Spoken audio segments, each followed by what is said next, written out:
अहिल्यानगर दौंड महामार्ग बनतोय death trap. Ahilyanagar ते दौंड या महत्वाच्या महामार्गाचं रुंदीकरण होऊन 6-7 वर्ष उलटली आहेत, तरी या मार्गावरील मरणाचे फेरे थांबायला तयार नाहीत। उलट तांत्रिक त्रुटी आणि कंत्राटदाराच्या निष्काळजीपणामुळे हा महामार्ग आता प्रवाशांसाठी मृत्यूचा सापळा बनलाय।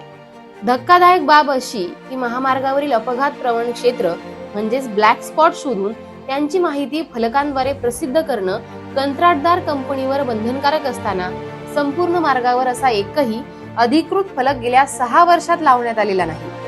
टोल वसुलीसाठी अत्यंत तत्पर असणारी कंत्राटदार कंपनी प्रवाशांच्या सुरक्षेबाबत मात्र कमालीची उदासीन असल्याचं विदारक चित्र आहे।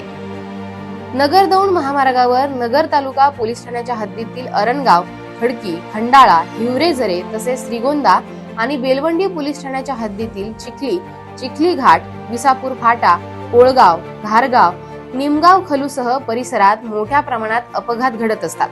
मात्र रस्ते कंत्राटदार कंपनीची रुग्णवाहिका नसल्याने, शासकीय रुग्णवाहिका आणि पोलीस यंत्रणा यांचा ताळमेळ नसल्याने, वेळेवर उपचार न मिळाल्याने आतापर्यंत शेकडो जणांनी आपले प्राण गमावले आहेत। अपघातानंतरचा पहिला तास म्हणजेच गोल्डन अवर हा जखमीचा जीव वाचवण्यासाठी अत्यंत महत्त्वाचा असतो।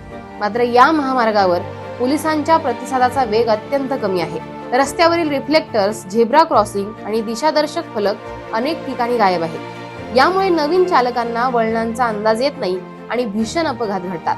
हे अपघात घडल्यानंतर पोलिसांकडे अपघातांच्या कारणाचं कोणतंही तांत्रिक विश्लेषण उपलब्ध नसतं।